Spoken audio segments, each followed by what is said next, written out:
بسم اللہ الرحمن الرحیم وصلی اللہ علی النبی الکریم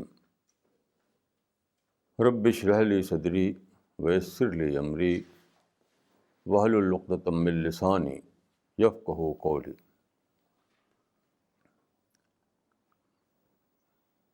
آج کا جو ٹاپک ہے وہ ہے یعنی ایک حدیث کو لے کر کے ہے وہ کہ importance of art of situation management.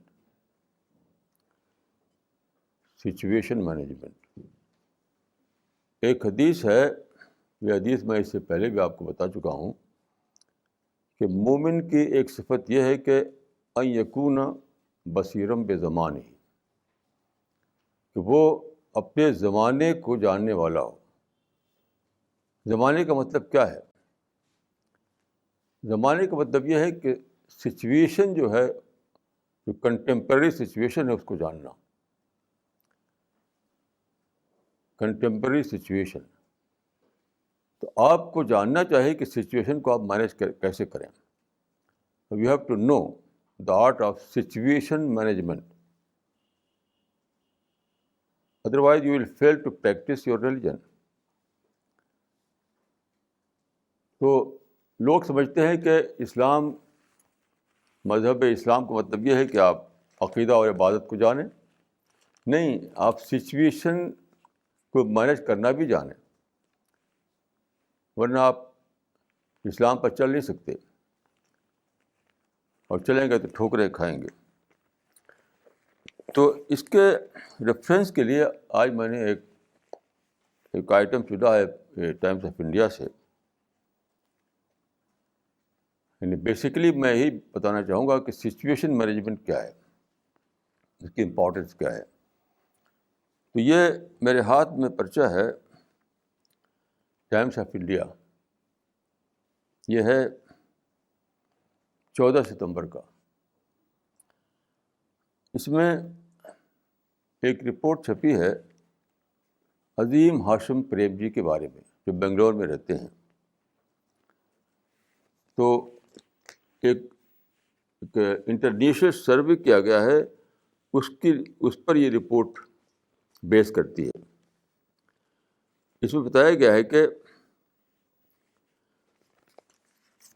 عظیم ہاشم پریم جی مسلمانوں میں ریچسٹ پرسن ہے۔ He is the richest person of Muslim world. تو ریچسٹ پرسن وہ کیسے بن گئے؟ جبکہ ان کے لیے مسلمانوں کی جو سوچ ہے اس کے لحاظ سے دو ڈس ایڈوانٹیج تھے ان کے لیے۔ ایک یہ کہ وہ انڈیا میں ہے، جس کو لوگ ہندو انڈیا کہتے ہیں، مطلب میں تو نہیں کہتا، ایسا کہا جاتا ہے ہندو انڈیا۔ دوسری بات یہ ہے کہ یہ ایج ہے گلوبلائزیشن کا۔ تو گیا ایک طرف ہندوؤں کے ڈومینیشن کا ایریا لوگوں کے کہنے کے مطابق، دوسرا امریکن ایکسپلائٹیشن کا زمانہ، اس کے درمیان ہے وہ، اور مسلم ورلڈ میں ریچسٹ آدمی بن گئے وہ، جبکہ 57 مسلم کنٹریز ہیں۔ ایسا کیسے ہوا؟ تو اس میں مجھے جو چیز لینا ہے وہ یہ کہ ایک انٹرویو میں عظیم ہاشم پریم جی نے کہا، اور وہی مجھے یعنی خاص طور پہ لینا ہے اس میں سے، وہ یہ کہ globalisation is a two way traffic, is not a one way traffic. مطلب یہ ہے کہ لوگ یہ سمجھتے ہیں کہ یہ جو گلوبلائزیشن ہے، اس کا مطلب یہ ہے کہ امریکہ دنیا کو لوٹ رہا ہے، ویسٹرن نیشنز دنیا کو لوٹ رہی ہیں۔ آپ دیکھتے ہوں گے خاص طور پر مسلم اخبارات، مسلم میگزین، مسلم اسپیچز تو میں یہی سنتا ہوں برابر۔ یعنی گلوبلائزیشن کو سارے مسلمان one to all negative sense میں لیتے ہیں، نگیٹو سینس میں۔ تو انہوں نے کہا کہ globalisation is not a one way traffic, it is two way traffic. مطلب وہ اگر ہم سے کچھ لیتے ہیں تو ہمیں کچھ دیتے بھی ہیں وہ. اسی لیے یہ پاسبل ہوا کہ انڈیا میں رہنے والا, گلوبلائزیشن کے زمانے میں رہنے والا ایک آدمی ریچسٹ آدمی بن جائے. تو اس سے میں ایک بات, اس کو لے کر میں ایک بات بتانا چاہتا ہوں آپ کو کہ خدا نے یہ جو دنیا بنائی ہے وہ فل آف اپرچونیٹیز ہے. اتنی زیادہ اپرچونیٹیز ہے کہ کوئی اس کو ختم نہیں کر سکتا, کوئی ابالش نہیں کر سکتا, کوئی نہ کوئی ہندو, نہ کوئی امریکن, نہ کوئی دشمن بھی نہیں کر سکتا ابالش. تو حدیث میں آتا ہے کہ لن یغلب عسر یسرین, لن یغلب عسر یسرین. اس کا مطلب یہ ہے کہ the number of opportunities is always greater than the number of problems. اس حدیث کا مطلب یہ ہے, اس حدیث کو آپ دیکھ سکتے ہیں سورہ المشرع کے تحت تفسیر ابن کثیر میں, کہ the number of opportunities is always greater than the number of problems. اس کا مطلب یہ ہوا کہ کچھ بھی پرابلم ہو, کچھ بھی ہو, اپرچونیٹیز کبھی ختم نہیں ہوتی. تو اس کا ایک پروف یہ ہے کہ لوگوں کے کہنے کے مطابق سو کالڈ ہندو انڈیا میں, اور لوگوں کے کہنے کے مطابق سو کالڈ امریکن ایکسپلائٹیشن کے زمانے میں ایک آدمی ریچسٹ آدمی بن گیا. کیوں؟ کوئی بھی آتا ہے تو وہ اپرچونیٹیز کو ابالش نہیں کر سکتا, یہاں تک اینیمی بھی نہیں کر سکتا. اس پر سوچتے ہوئے مجھے کچھ ریفرنسز اور یاد آئے تاریخ کے. مثلا آپ دیکھیے کہ انڈیا میں جب برٹش رول کر رہے تھے تو انہوں نے ایک اسکیم بنائی, سارے انڈیا کو انگریزی پڑھواؤ, انگریزی پڑھواؤ. لارڈ میکالے بہت ہی بڑا اسکالر تھا, اس نے اس کا پلان بنایا اور اس کے پلان کو انڈیا میں لاگو کیا گیا. تو لارڈ میکالے نے کہا تھا بہت ہی پرائڈ کے ساتھ کہ یہ جو ہم انڈیا میں جو لا رہے ہیں تو مقصد کیا ہے کہ so that a generation may arise that will be Indian in birth and British in thought. لیکن آج کیا ہے, وہ انگریزی انڈیا کے لیے سب سے بڑا ایڈوانٹیج بن گئی. اسی انگریزی کی بدولت انڈیا آج ڈیولپڈ کنٹریز کی طرف بڑھ رہا ہے, میں شامل ہو رہا ہے. کیونکہ آپ جانتے ہیں کہ انگلش جو ہے کمپیوٹر ایج میں مست بن چکی ہے, انگلش کمپیوٹر ایج میں مست بن چکی ہے. بغیر انگلش کے کمپیوٹر ایج سے آپ فائدہ نہیں اٹھا سکتے. تو اس وقت دنیا میں انڈیا تیسرے نمبر پر ہے انگلش میں, یعنی برٹن, امریکہ, پھر اس پر انڈیا ہے. تو لارڈ میکالے نے جو انگریزی یہاں چلائی تھی اس لیے کہ یہاں پر ہمیشہ کے لیے برٹش رول قائم رہے, اس سے کیا دیکھیے انڈیا کی ڈیولپمنٹ نکل آیا. اسی کی بدولت انڈیا آج آتا ترقی کر رہا ہے, اسی انگلش کی بدولت. ایسے دیکھیے جاپان میں ہوا, سیکنڈ ورلڈ وار کے بعد وہاں جنرل میکارتھر نے وہ سسٹم بنایا جو ایجوکیشن کا, جو پوری طرح امریکن سسٹم تھا. وہ سمجھتے تھے کہ امریکن سسٹم کو یہاں لگاؤ, یہاں لاگو کرو, اور ہمیشہ کے لیے جاپان پر اپنا رول چلاتے رہو. لیکن کیا ہوا, جاپان ایک رائیول پاور بن کے ابھرا. یعنی امریکہ ملٹری سپر پاور تھا تو جاپان اکنامک سپر پاور بن گیا. اب دیکھیے کہ لوگ سمجھتے تھے کہ وہ اینیمی ہے, میکارتھر اینیمی ہے یا میکالے اینیمی ہے. اسی اینیمی کی جو پلاننگ تھی, اسی اینیمی سے ہمارے لیے سب سے بڑا ایڈوانٹیج نکل آیا. تو اس کا ایک اینیمی بھی آپ کے لیے اپرچونیٹیز کو ابالش نہیں کر سکتا. کیسی عجیب بات ہے یہ. اس سے میں نے سمجھا ہے کہ اللہ تعالیٰ نے یہ جو رکھا ہے دنیا میں سسٹم، اس لیے رکھا ہے کہ خدا کو بالکل ہی پسند نہیں ہے نگیٹو تھنکنگ. نگیٹو تھنکنگ خدا کو سب سے بری چیز ہے خدا کے نزدیک. میں تو سمجھتا ہوں کہ شراب اور خنزیر سے بھی زیادہ بری چیز ہے نگیٹو تھنکنگ. خدا چاہتا ہے کہ آپ پازیٹیو تھنکر بنیں، ہمیشہ آپ کے اندر مثبت خیالات ہوں. کیوں؟ خدا آپ کے اندر جو بلیسنگ ڈالنا چاہتا ہے وہ بلیسنگ اس وقت آپ ریسیو نہیں کر سکتے اگر آپ کے اندر نگیٹو تھاٹ ہوں. 100% پازیٹیوٹی چاہیے خدا کی بلیسنگ کو ریسیو کرنے کے لیے. تو خدا کو بہت ہی زیادہ خدا پسند نہیں ہے ذرا بھی نگیٹو تھنکنگ. تو خدا نے اتنا زیادہ یہاں بھر دیا اپرچونیٹیز کہ آپ کا دشمن بھی آپ کو کل نہ کر سکے، آپ کا دشمن بھی آپ کی ترقی کو چھین نہ سکے. اس سے زیادہ اور کیا ہو سکتا ہے؟ اس سے زیادہ کچھ نہیں ہو سکتا ہے. تو یہ اس کا ایک ریفرنس مجھے یہ ملا کہ اسی دنیا میں، اسی انڈیا میں رہتے ہوئے، اسی گلوبلائزیشن کے زمانے میں ایک شخص ریچسٹ آدمی بن گیا. تو یہ ہے سب سے بڑی بات جس کو ہمیں جاننا چاہیے. یہ نہ جاننے کی وجہ سے یعنی امکانات ہمیشہ زیادہ ہوتے ہیں مسائل کے مقابلے میں. ابھی میرے پاس ایک صاحب آئے، وہ باہر رہتے ہیں، باہر کے کنٹری میں. تو انہوں نے کہا کہ میں پہلی بار ملاقات مجھ سے ہوئی تھی ان سے، کہا کہ میں آپ کی چیزوں کو بہت دیر سے پڑھتا رہا ہوں، 100% آپ سے ایگری کرتا ہوں. انہوں نے کہا کہ آپ کی جو آئیڈیالوجی ہے اس سے بیٹر آئیڈیالوجی کوئی مسلم تھنکر نہیں دے سکا اب تک اس پورے 200 سال میں.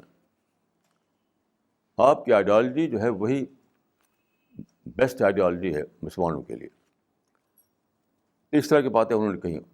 ان کا کہ میں نے پوچھا کہ آپ کیسے جانا آپ نے ہمارے مشن کو. ان کا کہ بکس آپ کی اس کو پڑھتا ہوں اور میں کمپیوٹر پر آپ کی چیزیں پڑھتا رہتا ہوں. پھر انہوں نے ایک بات کہی. انہوں نے کہا کہ انڈیا میں یہاں آیا تو میں نے دیکھا کہ دوسری جو جماعتیں ہیں ان کے بڑے بڑے سینٹر بنے ہوئے ہیں، آپ کا تو کوئی بڑا سینٹر نہیں. سب سے بیسٹ آئیڈیالوجی آپ کے پاس ہے لیکن سینٹر دوسروں کے پاس بڑے بڑے بنے ہوئے ہیں. تو میں نے کہا کہ دیکھیے یہ آپ ایک ایسی بات کہتے ہیں جس کو کہتے ہیں انیکرونزم، زمانے کے خلاف. وہ زمانہ ختم ہو گیا جب لوکلائز سینٹر ہوا کرتے تھے، اب تو ایکسپینڈڈ سینٹر ہوتے ہیں. ہم جی رہے ہیں ایسے زمانے میں جب کہ ایکسپینڈڈ سینٹر ہوتے ہیں، پھیلا ہوا سینٹر. وہ ایک جگہ پہ ایک سینٹر ہو، ایک بلڈنگ ہو، وہ زمانہ ختم ہو گیا. میں نے کہا کہ آپ خود اس کا پروف ہیں. آپ اتنی دور رہتے ہیں ایک دوسرے ملک میں اور آپ ہم کو سب کچھ جانتے ہیں، بک لٹریچر کے ذریعے اور کمپیوٹر کے ذریعے، ویب سائٹ کو پڑھ کر کے. میں نے کہا یہ ہمارا سینٹر ایکسپینڈڈ سینٹر ہے، آپ بھی اس کا ایک پارٹ ہیں. ہماری ٹیم کا ہر آدمی، ہمارے مشن کا ہر آدمی کہیں بھی رہتا ہو، اگر اس کے پاس ہماری بکس ہیں، اگر اس کے پاس ایک کمپیوٹر ہے تو وہ پارٹ ہے ہمارے سینٹر کا. ہمارا سینٹر جو ہے اس کو آپ آج کے زمانے کے لحاظ سے دیکھیے، پچھلے زمانے کے لحاظ سے نہ دیکھیے جب کہ کمیونیکیشن نہیں تھا، جب دنیا میں کمیونیکیشن نہیں تھا، جب دنیا میں کمپیوٹر نہیں آیا تھا، جب دنیا میں پرنٹ میڈیا اور الیکٹرانک میڈیا نہیں آئے تھے، تب لوکل سینٹر ہوا کرتے تھے. اب لوکل سینٹر کی ضرورت ہی نہیں ہے. اب ہم ایکسپینڈڈ سینٹر کے زمانے میں ہیں. ہم کہیں بھی ہوں ہمارا سینٹر پھیلا ہوا ہے، through literature, through computer, through multi media. تو خدا کے فضل سے میں کہہ سکتا ہوں کہ ہمارا مشن جو ہے اس وقت کم از کم مسلمانوں کی نسبت سے سب سے بڑا مشن ہے. اتنا بڑا مشن کسی بھی جگہ نہیں ہے, نہ عرب میں, نہ پاکستان میں, نہ انڈیا میں, کہیں ایسا لٹریچر کسی کے پاس نہیں. اس طرح سے پھیلا ہوا ہمارے آدمی خدا کا فضل ہر جگہ ہے. کمپیوٹر پہ بیٹھے ہوئے ہر جگہ کام کر رہے ہیں, وہ پھیلا رہے ہیں اس مشن کو. سارا لٹریچر ہمارا آپ جانتے ہیں کہ ویب سائٹ پہ آ چکا ہے. ہمارے مشن کے جتنے لوگ ہیں ایک کمرے میں بیٹھے ہوئے, اگر ایک کمپیوٹر پہ بیٹھے ہوئے ہیں تو وہ ہمارے پارٹ ہے ہمارے سینٹر کا. تو ہمارے سینٹر کو آپ کیا سمجھتے ہیں؟ اب ان ٹرم آف بلڈنگ کو دیکھتے ہیں, ان ٹرم آف کمیونیکیشن دیکھیے. آپ 20th سینچری میں ہیں تو آپ ہمارے سینٹر کو ان ٹرم آف بلڈنگ دیکھ رہے ہیں. آپ ان ٹرم آف کمیونیکیشن دیکھیے تو آپ پائیں کہ اتنا بڑا کام کوئی بھی سینٹر نہیں کر رہا ہے. لوگوں کے پاس بلڈنگیں ہوں لیکن وہاں جائیے تو وہاں پر ایک ڈیڈ لائف ہے بس, اور کچھ نہیں. کوئی نہ ان کے پاس آئیڈیا ہے, نہ ان کے پاس کوئی تھاٹ ہے, نہ ان کے پاس کوئی لٹریچر ہے, کچھ بھی نہیں. لیکن خدا کے فضل سے ہمارے مشن میں زندہ آئیڈیاز ہیں, اور آپ کے مائنڈ کو کب کیپچر کریے, حالانکہ آپ سے دور رہتے ہیں, ہم سے دیکھا بھی نہیں ہم نے آپ کو. تو خیر ان سے یہ بات ہوئی, انہوں نے مانا اس بات کو کہ واقعی مجھ سے بھول ہوئی. ہمیں زمانے کے لحاظ سے دیکھنا چاہیے. آج کا زمانہ کمیونیکیشن کا زمانہ ہے. ایک امریکن پروفیسر سے میں ایک مرتبہ بات کر رہا تھا, تو بہت پہلے کی بات ہے, لیکن اس وقت اس نے ایک بات کہی تھی وہ آج تک میرے مائنڈ میں گونج رہی ہے. انہوں نے کہا کہ یہ کمیونیکیشن کا زمانہ ہے, ایج آف کمیونیکیشن. یہ لفظ پہلی بار میں نے ایک امریکن پروفیسر سنا تھا بہت پہلے. یہ ایج آف کمیونیکیشن ہے. اسی وقت میرا مائنڈ کھل گیا. We are living in an age of communication. Age of communication کے زمانے کا سینٹر جو ہے وہی ہوگا جیسا کہ ہمارا ہے. وہ تو پری کمیونیکیشن ایج کا جو سینٹر ہوا کرتا تھا وہ کسی بلڈنگ میں کہیں گوشے میں ہوا کرتا تھا. تو میں اس میں پوری طرح کانفیڈنٹ ہوں, پورا مجھے یقین ہے کہ اللہ تعالیٰ نے ہمارے سینٹر کو عالمی پھیلاؤ دیا ہے, انٹرنیشنل پھیلاؤ دیا ہے, انٹرنیشنل لیول پر یہ کام کر رہا ہے. خدا کے فضل سے ہمارا لٹریچر, ہمارا میگزین, ہماری باتیں, آپ کہیں میکسیکو میں ہوں, آپ ایشیا میں ہوں, آپ رشیا میں ہوں, کہیں بھی ہوں, آپ کمپیوٹر کے تھرو اس کو دیکھتے ہیں اور پڑھتے ہیں اور سنتے ہیں. یہ تو ہے سینٹر کا مطلب. تو خیر وہ مان گئے. تو میں سمجھتا ہوں کہ اس بات کو جاننا چاہیے کہ مذہبی عقیدہ, مذہبی عبادت وہی مذہب کا پارٹ نہیں ہے. یہ بھی مذہب کا پارٹ ہے کہ آپ ان یکون بصیرا بزمانی, آپ زمانے کو جانیں, سچویشن, آپ کی جو کنٹمپریری سچویشن اس کو جانیں اور سچویشن کو مینیج کرنا جانیں. میں عرب دنیا میں ایک ہیں, ان کا نام ہے ڈاکٹر احمد امین. وہ بہت ہی, اب ان کا انتقال ہو چکا ہے 1954 میں. وہ بہت بڑے اسکالر مانے جاتے تھے. تو پہلے وہ صرف عربی زبان جانتے تھے, اس کے بعد انہوں نے انگلش پڑھی بہت محنت کر کے.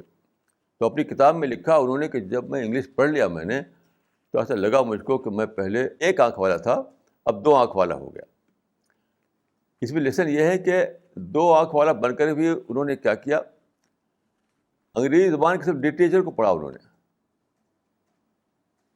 دیکھیے انگریزی زبان جان کر کے آپ صرف اگر لٹریچر کو پڑھیں, ان ناول کو پڑھیں اور شاعروں کو پڑھیں, تو آپ نے پھر بھی کچھ نہیں جانا. آپ کو انگلش پڑھ کر کے ماڈرن سائنس کو پڑھنا چاہیے, ماڈرن تھاٹ کو پڑھنا چاہیے, ماڈرن تھنکنگ کیا اس کو جاننا چاہیے, ماڈرن مائنڈ کیا اس کو جاننا چاہیے. تو وہ اگرچہ 2 آنکھ والے بنے, لیکن پہلے بھی وہ لٹریری آدمی تھے, بعد کو بھی لٹریری آدمی رہے. وہ عربک لینگویج میں بھی وہ لٹریری آدمی تھے وہ, اور انگریزی پڑھ کر بھی وہ لٹریری آدمی بن کر رہ گئے. تو میں جو کہتا ہوں کہ نئے زمانے کو جانیے, تو اس سے میں نہیں کہ آپ نئے زمانے کی ناولیں پڑھیے, نئے زمانے کے شاعروں کو پڑھیے, یہ میرا مطلب نہیں ہوا کرتا. آپ ماڈرن تھاٹ کو جانیے, ماڈرن تھاٹ کو جانیے.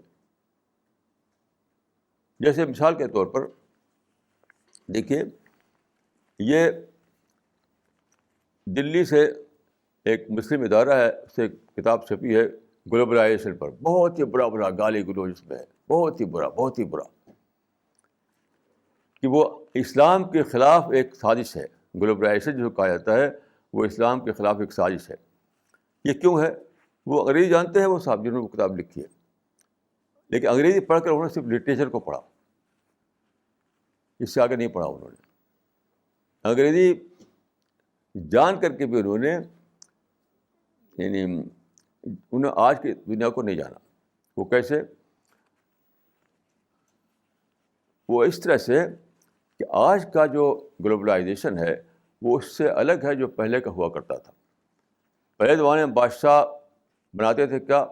فورٹ بناتے تھے اور اپنا ٹوم بناتے تھے اور اپنے پیلس بناتے تھے. یہ تھا یک طرفہ, ان کو خود فائدہ ہوتا تھا لیکن ماسز کے لیے اس میں کوئی فائدہ نہیں تھا. آج کا جس کو آپ سو کال ایکسپلائٹر جو ہے وہ کیا کرتا ہے؟ وہ فیکٹری لگاتا ہے, فیکٹری. آج کا جو ایکسپلائٹر ہے وہ قلعہ ریٹ فورٹ نہیں بناتا, وہ پیلس نہیں بناتا, وہ فیکٹری لگاتا ہے. جیسے انڈیا میں آپ دیکھیے ملٹی نیشنلس آئے, انہوں نے انڈیا میں موبائل بنانا شروع کیا, موبائل بیچنا شروع کیا اور ساری دنیا میں. تو انہوں نے موبائل بنایا اس لیے کہ موبائل بیچ کر کے وہ پیسہ حاصل کریں, لیکن اس کے بعد کیا ہوا؟ انڈیا میں اچانک بہت زیادہ اکانومی بڑھ گئی, اکانومک ایکٹیویٹیز بڑھ گئی. یہ چند سالوں کے اندر اتنا زیادہ کاروبار بڑھ گیا یہاں کہ جس کو دیکھیے موبائل لیے ہوئے اور بڑے بڑے بزنس کر رہا ہے. ابھی میرے پاس ٹیلی فون آیا, وہ مہاراشٹر کے ایک گاؤں سے, ایک قصبہ ہے. تو ہمارے ایک ساتھی ہیں, انہوں نے کہا کہ صاحب پہلے تو یہاں پر کچھ ساتھی مل جایا کرتے تھے, اب کوئی ساتھی نہیں ملتا. تو میں نے کہا کیوں؟ یہ ناندیڑ کے ایک گاؤں کے تھے وہ صاحب, جن کا ٹیلی فون میرے پاس آیا کہ پہلے آدمی کماتا تھا 1000, تو اب 10,000 روپے کما رہا ہے. پہلے کماتا 10,000, 50,000 روپے کما رہا ہے. تو میں نے پوچھا کیسے؟ کہا کہ موبائل کے آنے کی وجہ سے زیادہ کمیونیکیشن ہوتا ہے, زیادہ ایکسپینشن ہو رہا ہے. تو انہوں نے اگر یہاں پر موبائل کی انڈسٹری لگائی اپنے فائدے کے لیے, تو انہوں نے آپ کو بھی کتنا زیادہ فائدہ پہنچایا کہ انڈیا میں ایک نیا زمانہ آ گیا, یعنی اکنامک ایکسپلوژن ہو گیا انڈیا میں. تو گلوبلائزیشن جو ہے وہ سمجھتے ہیں گلوبلائزیشن مانے ایکسپلائٹیشن. یہ بے خبری کا نتیجہ ہے, کیونکہ یہ لوگ اگرچہ انگریزی جانتے ہیں لیکن پڑھتے کیا ہے؟ ناول اور اسی قسم کی لٹریری چیزیں. اصل چیز جس سے کہ آپ جانیں ماڈرن ورلڈ کو, وہ نہیں پڑھتے یہ لوگ, اس لیے بالکل بے خبر رہتے ہیں. میں خدا خود ناول وغیرہ نہیں پڑھتا, میں ان کتابوں کو پڑھتا ہوں جس سے کہ آج کے تھاٹ کو ہم جانیں, آج کے مائنڈ کو جانیں. تو یہ اس زمانے میں جیسے کہ دیکھیے انڈیا میں جب برٹشرس آئے تو ریلوے لائن بچھائی انہوں نے. تو ہمارے کچھ لیڈروں نے کہا کہ یہ ریلوے لائن جو ہے یہ آئرن چین ہے, یہ لوہے کی زنجیریں ہیں ہماری غلامی کو باندھنے کے لیے. یہ کون لوگوں نے کہا؟ وہ لوگ, انہوں نے کہا جو ہندی اردو پڑھتے تھے ان کو اتنے جانتے تھے. وہ یہ نہیں سوچا انہوں نے کہ انہوں نے اگر ریلوے لائن بچھائی ہے اپنے فائدے کے لیے, اس سے انڈیا کو بہت زیادہ فائدہ پہنچا. انڈیا کی موبلٹی بڑھ گئی, انڈیا کا بزنس بڑھ گیا, انڈیا کا سفر بڑھ گیا. ریلوے لائن نے انڈیا میں ایک انقلاب برپا کر دیا, اس زمانے کا جو ایکسپلائٹر ہے, سو کال ایکسپلائٹر, وہ پہلے وہ اگر لیتا ہے تو کچھ دیتا بھی ہے آپ کو. یہ پہلے زمانے جیسا ایمپرر نہیں ہوتا ہے. یہ ہے بصیر زمانے کی بات کہ آج کے زمانے میں جو حالات ہیں اس کو آپ جب تک جانیں گے نہیں تو آپ کو مینیج نہیں کر سکے, اس سے ڈیل نہیں کر سکتے, اپنی پلاننگ نہیں کر سکتے آپ اس کے اندر. تو ماڈرن لینگویج یا ماڈرن تھاٹ کو جاننے کا ایک بہت ہی بڑا مقصد میرے نزدیک یہ ہے کہ آپ انٹریکشن بڑھائیں، اپنا انٹریکشن بڑھائیں. میں انٹریکشن کو بہت زیادہ امپورٹنس دیتا ہوں، بہت زیادہ. آپ کتابیں پڑھیں تو کچھ آپ کو انفارمیشن ملے گی، لیکن ساری انفارمیشن آپ کو کتابوں سے نہیں مل سکتی ہے. انٹریکشن کے معنی انسانوں سے سیکھنا.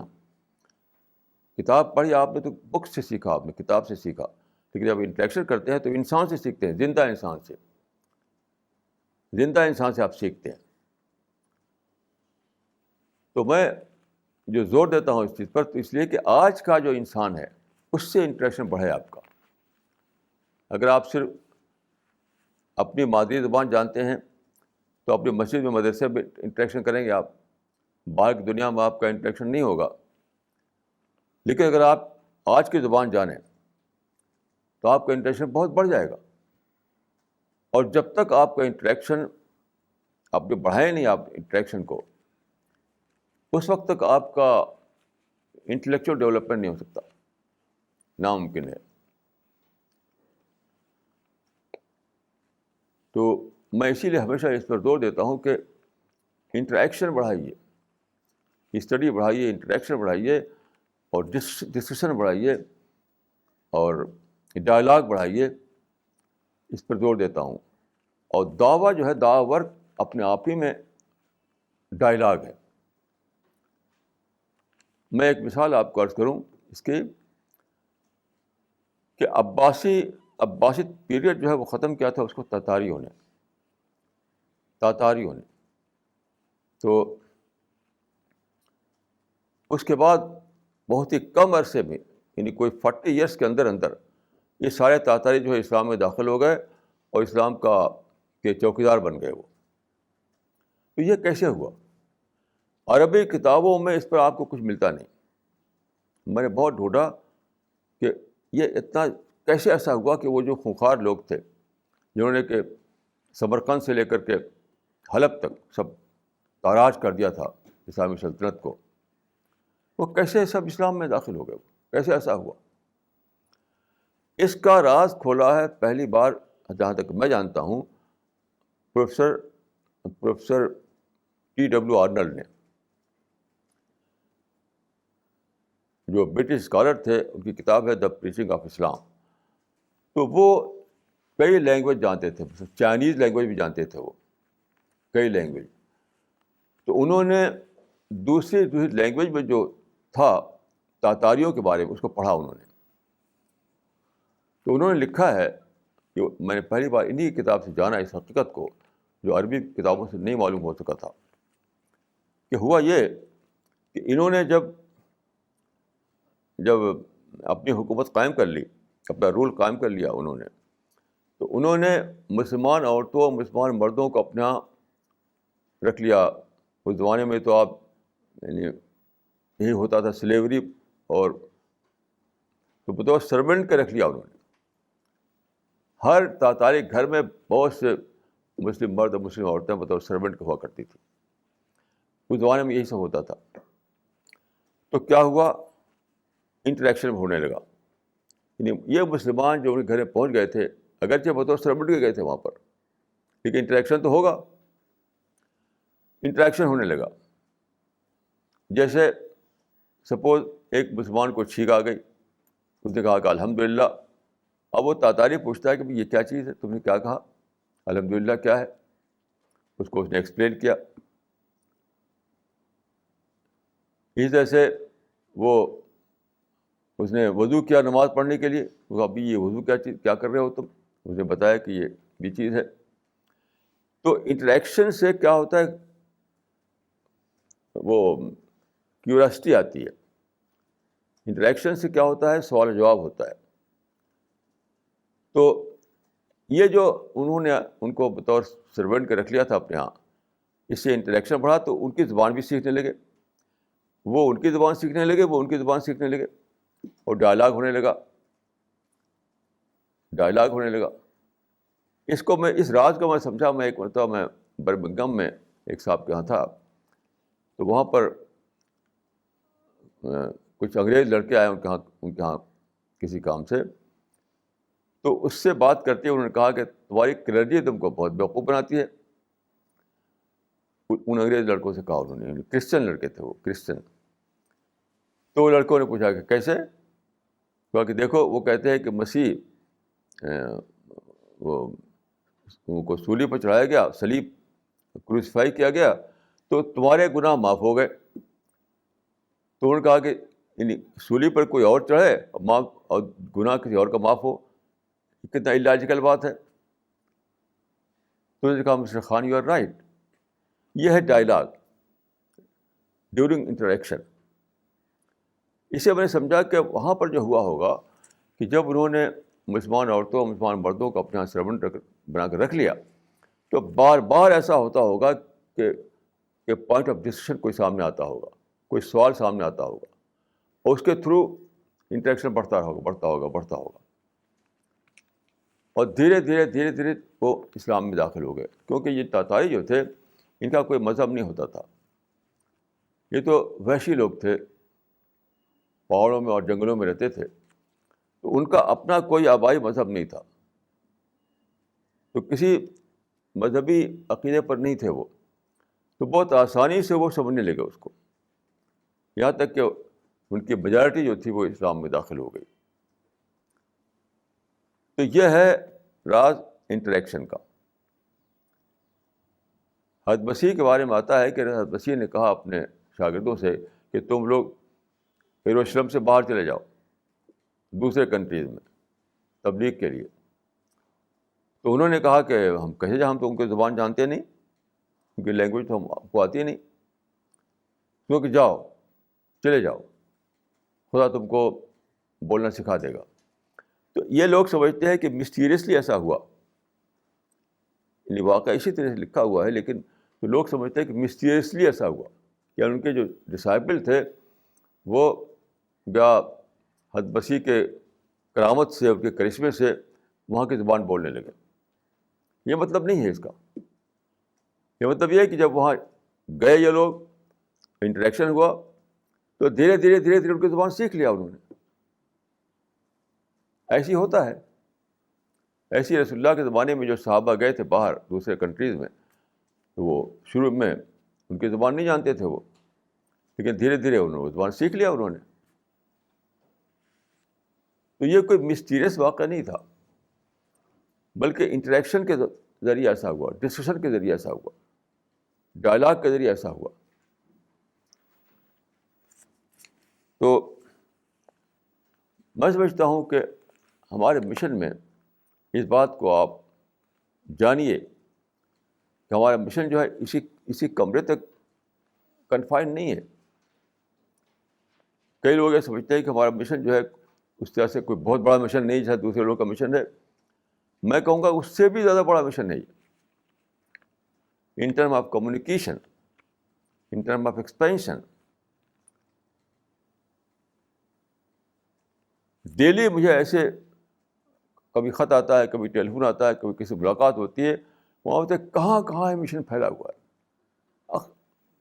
کہ ایسے ایسے علاقوں میں جہاں کہ ہم جانتے بھی نہیں. بس رشیا میں ایک صاحب ہیں, انہوں نے کچھ پیمفلیٹ بھیجے رشین لینگویج میں. وہ رشیا میں ہیں کسی کام کے تحت, تو رشین لینگویج میں انہوں نے چھاپا ہمارے کچھ چیزوں کو, اور وہاں اس کو ڈسٹریبیوٹ کیا انہوں نے. حالانکہ ہم جانتے بھی نہیں تھے کہ رشیا میں بھی کوئی پہنچا ہوا ہے ہمارے کوئی آدمی. تو جگہ اس طریقے سے ہے.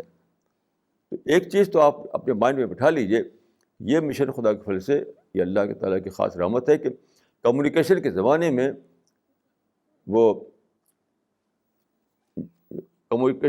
میں یہ مشن اٹھا ہے, اسی کے لحاظ سے اس کا ایکسپینشن ہے, اسی کے لحاظ سے اس کا اسٹیبلشمنٹ ہے. اس مشن کا اسٹیبلشمنٹ انٹرنیشنل لیول پر ہے. اس کو آپ نہیں سمجھے کسی کمپنی کے برابر ہے. انٹرنیشنل لیول پر اس کا اسٹیبلشمنٹ آلریڈی ہو چکا ہے, کیونکہ ہم جس زمانے میں ہیں اس زمانے میں یہ ضرورت نہیں ہے کہ ہمارے پاس 100 کمرے کی ایک بلڈنگ ہو. جن لوگوں کے پاس بہت بڑی بلڈنگ ہے, کام کچھ بھی نہیں ان کے یہاں, آپ جا کر دیکھ لیجیے ان کو. اس زمانے میں بلڈنگیں ارریلیونٹ بن گئی ہیں، ارریلیونٹ. تو جو چیز ریلیونٹ ہے، جو چیز افیکٹو ہے، وہ اللہ کے فضل سے ہمارے پاس ہے اور وہ کام ہو رہا ہے. البتہ آپ لوگوں کو اپنے آپ کو تیار کرنا چاہیے. بس آپ میں سے جس کو اردو آتی ہے وہ انگلش سیکھے، جس کو انگلش آتی ہے وہ اردو سیکھے. یہ کام کرنا چاہیے، کیونکہ لینگویج کی بہت امپورٹنٹ ہوتی ہے، بہت امپورٹنس ہے لینگویج کی. ہم بس ہر شخص یہ سوچ لے کہ اگر مجھے اردو آتی ہے تو مجھے انگلش سیکھنا ہے، مجھے انگلش آتی ہے تو مجھے اردو سیکھنا ہے. کیونکہ بائی لینگویج تو ہونی چاہیے آدمی کو، کم سے کم 2 زبان، ورنہ 3 زبان. بیسٹ یہ ہے کہ آپ اردو، عربک اور انگلش 3 زبان جانیں. اردو، عربک، انگلش 3 زبان. لیکن اگر 3 آپ کے لیے ڈفیکلٹ ہے تو کم سے کم 2 زبان تو آپ کو جاننا ہے، اردو اور انگلش. یہ تو بہرحال مست ہے ہم میں سے ہر ایک کے لیے، ہر ایک کے لیے مست ہے. یعنی میکسیمم یہ ہے کہ آپ 3 زبان جانیں، اردو، انگلش، عربک. لیکن منیمم جو ہے وہ یہ ہے کہ آپ 2 زبان جانیں، اردو اور انگلش. اس کے بغیر کام زیادہ افیکٹو طور پر نہیں ہوگا. جو اللہ تعالیٰ نے جو اسٹیبلشمنٹ یہ بنا دیا ہے، اس کو زیادہ سے زیادہ آپ اویل کرنے کے لیے آپ کو ضروری ہے کہ آپ 2 زبانیں جانیں. یہ بہت ہی ضروری ہے. اور آج ہی میں کسی سے کہہ رہا تھا کہ وہ ایک مسئلے میں الجھے، ان کا ٹیلی فون آیا میرے پاس. تو میں نے کہا اس مسئلے کو آپ اتنا بڑا بنا رہے ہیں.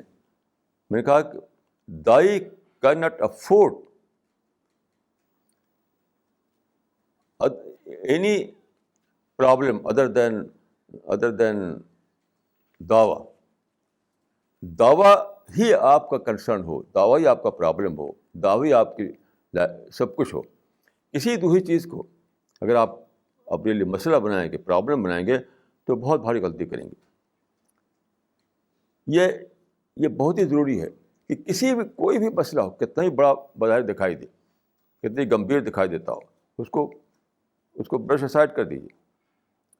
ایک ہی چیز کو اپنا سپریم کنسرن بنائیے، دعویٰ. کسی دوسرے مسئلے کو اپنی زندگی میں داخل نہ ہونے دیجیے. تو میں نے ان سے کہا کہ دائی جو ہے اس کو افورڈ نہیں کر سکتا کہ دعوتی مشن کے سوا کسی اور چیز کو اپنی زندگی میں پرابلم بنائے. اس کو یعنی ایک ہی پرابلم کو لے کر چل رہا ہے اور وہ ہے دعویٰ کا پرابلم. باقی جو سکرڈی بنائیے. یہ آج ہی کسی سے میں نے ٹیلی فون پر کہا. تو یہ سب باتیں آپ کو جاننا ہے کہ دعوت کے سوا آپ جانتے ہیں کہ زندگی میں ہر ایک کے پرابلم آتے ہیں، طرح طرح کے پرابلم، فیملی میں، فیملی کے باہر. لوگ اسی پر سوچتے رہتے ہیں، چاہتے ہیں کہ اس کو سالو کریں. نہیں، اس کو سیکنڈری بنائیے. یہ شرط نہیں کہ وہ پرابلم سالو ہونا شرط نہیں ہے. شرط یہ ہے کہ آپ اس کو سیکنڈری بنائیں. تو یہ آپ کو کا وژڈم کی بات ہے کہ سوائے دعوت کے کسی بھی دوسری چیز کو آپ اپنے لیے ایشو نہ بنائیں، پرابلم نہ بنائیں، مسئلہ نہ بنائیں. اس کو سیکنڈری بنا کر آگے بڑھتے رہیں اور صرف دعویٰ مشن جو ہے، دعویٰ ورک جو ہے، اسی کی طرف اپنے کو پوری طرح سے ڈیڈیکیٹ کرتے رہیں، اپنی سوچ کو. جن کا میں نے ذکر کیا وہ ایک پرابلم میں الجھ کر کے ایسا لگتا ہے کہ وہ دعوتی وہ کام ہی چھوڑ دیں گے. میں نے کہا کہ یہ کون سے عقل مندی آپ کر رہے ہیں. اس کو سیکنڈری بنائیے. ہمیشہ یاد رکھیے، ہم ہر ایک کو یہ کرنا ہے کہ اس کی زندگی میں کچھ نہ کچھ پرابلم آئیں گے. پرابلم فری زندگی پاسبل نہیں ہے. تو یہ ضروری نہیں کہ اس کو آپ حل کر لیں، حل کرنا ضروری نہیں ہے. ضروری صرف یہ ہے کہ آپ اس کو سیکنڈری بنا دیں. حل ہو نہ ہو، سیکنڈری بنا کر آگے بڑھ جائیے. خدا پر ڈال دیجیے، اس کو خدا پر ڈال دیجیے. یہ بھی ایک بہت ہی وزڈم کی بات ہے. اس وزڈم کو اگر آپ نہیں لیں گے تو کہیں نہ کہیں پھنس کر رہ جائیں گے, کہیں نہ کہیں پھنس کر رہ جائیں گے.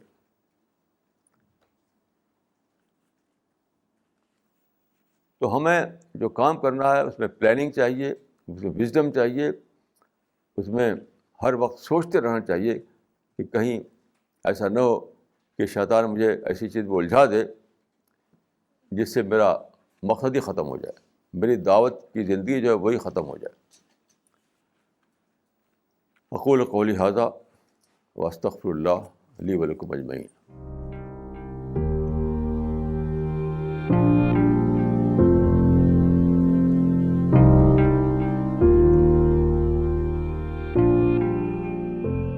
مولانا, what is the meaning of word Hazrat? دیکھیے, حضرت اس سینس میں جو ہم استعمال کرتے ہیں وہ تو اردو میں ہوتا ہے, بس اور کہیں عربک لینگویج میں. حضرت بس ایک وہ عزت کا لفظ کے طور پہ استعمال ہوتا ہے اردو میں, لیکن عربک کتابوں میں آپ کہیں نہیں پڑھیں کہ حضرت عمر, حضرت ابوبکر, کہیں نہیں پائیں گے آپ, کہیں نہیں ملے گا آپ کو. بل اردو کا ایک انداز ہے, وہ چلتا ہے, یعنی عزت کے لیے جوڑ دیا جاتا ہے کہ حضرت فلاں, حضرت فلاں. She has another question. What is nisab? Man and woman. For man and woman, how much should one give zakat on that? دیکھیے, یہ مسائل جو ہیں میں سمجھتا ہوں کہ یہاں پر پوچھنے کے بجائے اس کا صحیح طریقہ یہ ہے کہ اسے مثلاً طلاق کا مسئلہ ہے, زکوٰۃ کے نصاب کا مسئلہ وغیرہ, تو ہر آدمی اگر واقعتاً اس کا مسئلہ ہے, ایک تو ہے کہ واقعتاً اس کا مسئلہ نہیں بطور مسئلے کو پوچھ رہا ہے تو ایک الگ بات ہے, وہ لکھ کر کے ایک استفتاء بنائے. اس کا طریقہ صحیح یہی ہے, استفتاء بنا کر کے وہ بھیجے, جیسے دیوبند میں بھیجے, ندوہ میں بھیجے, دلی میں بھی ہیں ایسے لوگ, ہمارے پاس بھی بھیج سکتا ہے وہ, لیکن وہ ہونا چاہیے رائٹنگ میں, ورنہ بہت اس میں مس انڈرسٹینڈنگ ہو جاتی ہے. یعنی ایک سوال کے جواب میں ایک آدمی نے کہہ دیا کچھ, اب اس میں اور بھی پوائنٹ رہ گیا اس میں, تو وہ کہ دیکھو اس میں یہ پوائنٹ نہیں آیا. تو اس لیے بہتر یہی ہے جو طریقہ کہ لکھا ہوا سوال, لکھا ہوا جواب, ہاں یہی صحیح طریقہ ہے. تو آدمی کو جس پر اعتماد ہو وہ وہاں کرے. ہمارے پاس بھیج سکتا ہے, ندوہ بھیج سکتا ہے, دیوبند بھیج سکتا ہے, دلی میں اور بھی ادارے وہاں بھیج سکتا ہے. یہی صحیح طریقہ اس کا ہے. محمد صاحب, جو مردوں کے لیے کہا گیا ہے کہ ٹخنوں سے اوپر کپڑا پہننا چاہیے, کئی بار کہا جاتا ہے کہ یہ نیچے ٹخنوں سے اوپر پہننا چاہیے, یہ جائز ہے یا جسٹ ایسی ایک کسٹم ہے اس کی وجہ سے؟ ہاں, یہ بڑا نازک مسئلہ ہے. اس معاملے میں نے حدیثوں کو پڑھا تو اصل میں 2 قسم کی حدیثیں ہیں. تو کچھ حدیثیں ایسی ہیں جس میں یہ ہے کہ جس کا کپڑا نیچے رہے گا تو وہ جہنم میں جائے گا. کچھ اور حدیثیں ہیں جس سے یہ بات نہیں نکلتی. تو اس پر غور کرنے کے بعد میری سمجھ میں آیا ہے کہ بہت ساری حدیثیں ہیں. تو بیسیکلی وہ ہے مسئلہ ان حدیثوں کو لے کر جو ہے جس میں لفظ آتا ہے من جر ازار, کہ ٹخنے کے نیچے پر نہیں ہے بلکہ من جر ازار پر ہے. میں سمجھتا ہوں کہ صحیح بات یہ نہیں کہ ٹخنے کے نیچے ہونا, یہ ایسی بات نہیں ہے, بلکہ جر ازار, جر مانے گھسیٹنا. تو لوگ یہ سمجھتے ہیں کہ ٹخنے سے اگر نیچے ہو گیا تو فوراً وہ جہنم میں جائے گا. تو میں اس کو صحیح نہیں سمجھتا. اصل چیز ہے جر ازار. جس نے اپنے ازار کو گھسیٹا, تو ازار اصل میں پہلے زمانے میں بادشاہ وغیرہ ہوا کرتے تھے تو بڑے بڑے ان کے ہوتے تھے کپڑے جو گھسیٹا ہوا چلتا تھا, وہ یہ شان سمجھاتی تھی بڑے لوگوں کی شان. ابھی بھی اگر آپ یاد ہو تو ایران میں جو شادی ہوئی تھی تو جو پورا دیوا جو تھی اس کا جو کپڑا بنایا گیا تھا وہ بڑا لٹکتا ہوا کھسٹتا ہوا تھا وہ، بلکہ وہ اتنا بڑا تھا کہ 2 آدمی ادھر پکڑے ادھر 2 آدمی ادھر پکڑے ہوئے تھے.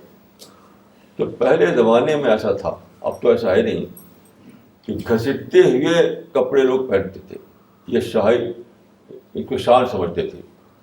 تو اس لیے لفظ ہے من جر ازار ہو، جس نے گھسیٹا اپنے ازار کو. تو یعنی ازار یہ جو آپ جو پہنتے ہیں نیچے اس کو ازار کہا جاتا ہے. تو جو اس زمانے میں تہمت پہنتے تھے لوگ، تہمت، تو اپنے تہمت کو اس نے گھسیٹا،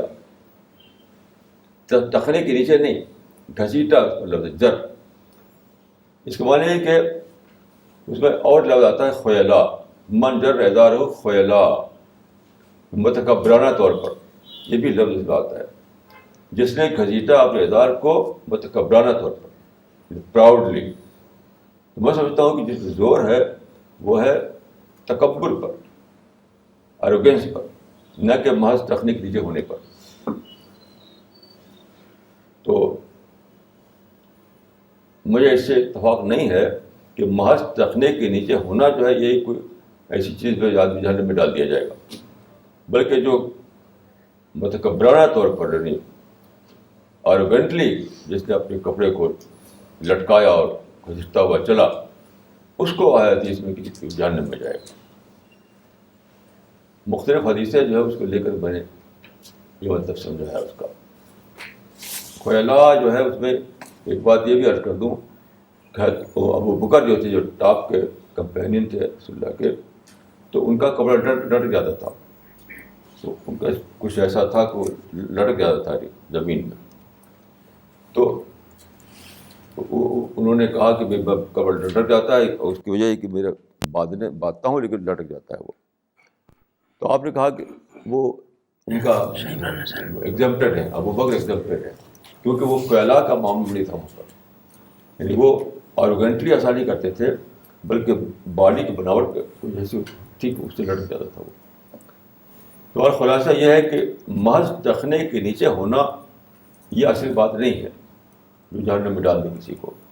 ہر چیز ہے کہ وہ آروگنٹلی کوئی آدمی ایسا کرے تو اس کے لیے تو اصل جو گناہ ہے، جو سن ہے، وہ آروگنس ہے، نہ کہ محض ٹخنے کے نیچے کپڑے کا ہونا. This question is from Shah Imran Hassan. What is the meaning of sajda?